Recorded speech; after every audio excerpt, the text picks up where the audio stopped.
Este livro é uma parte da minha tese de doutoramento, nesse aspecto tem esse âmbito académico. Resulta já de uma preocupação antiga. Eu já estou envolvida no estudo da história do jornalismo em Portugal há algum tempo. Tenho mais 2 outros livros, um deles, Jornalistas do Ofício à Profissão, centra-se muito nos anos 60. A tese principal é que foi nesse período, ainda antes da chegada da democracia, que houve uma modernização do jornalismo em Portugal e, portanto, eu já conhecia muito bem esse contexto histórico, tinha feito muitas entrevistas para esse livro e o que decidi foi usar esse capital e esse património para o aplicar num campo específico, que era o da política e do jornalismo político, que é uma coisa que também é uma preocupação antiga. Fui jornalista parlamentar e, portanto, tinha ficado sempre esse fascínio de tentar perceber como é que se passava a mensagem em política, sobretudo naquela instituição parlamentar. E foi esse projeto que procurei responder com este livro.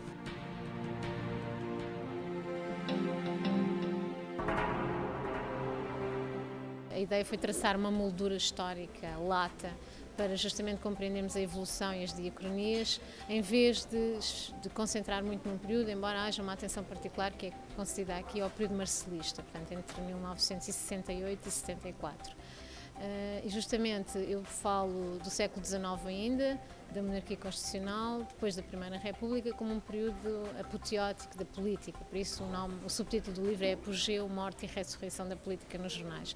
Depois a morte vem com o Estado Novo, o silenciamento, a ideia do fim da imprensa oposicionista, uma relação de enorme distância entre jornalistas e políticos, em que os jornalistas são claramente subalternizados, eles tornam simplesmente o suporte, o veículo de passagem de uma mensagem. Depois a ressurreição, digamos assim, porque justamente a tese do livro é de que não foi preciso esperar pela democracia e provavelmente se continuássemos este estudo também veríamos que logo a seguir à democracia não houve necessariamente uma liberdade de imprensa, há ali um período de consolidação que também é atravessado por muitas lógicas político-partidárias, mas o marcelismo tem esse dado novo em relação ao período anterior, que é, de repente, há um novo jornalismo, há redações mais jovens, mais cultas, mais preparadas, mais cosmopolitas, com mais formação até académica, e isso tudo emerge no final da década de 60 e faz com que haja uma aproximação, uma reaproximação entre os campos, mas já não na tal posição de obediência, de subserviência, de passividade,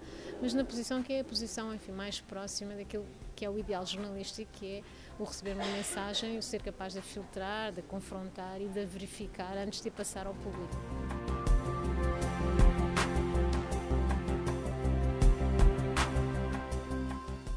Eu acho que esse caminho foi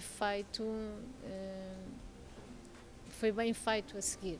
Embora neste momento atravessemos um período de enorme crise em que é necessário repensar isto tudo outra vez. Se calhar já não tanto do ponto de vista do constrangimento político, não é? Não vivemos numa situação de censura, não é preciso lutar contra a censura, mas há uma tal vulnerabilidade do jornalismo face, por exemplo, ao poder económico, que tem a ver com a crise nas redações, com imenso impacto na identidade profissional dos jornalistas, nos recursos que eles dispõem para trabalhar, que leva a déficits, que eu acho que são déficits grandes do ponto de vista da informação. Há menos coisas a serem tratadas, há muito menos investigação e há outra vez um perigoso recolocar do jornalista numa função que é simplesmente receber e transmitir informação de uma forma acrítica. Isso é terrível.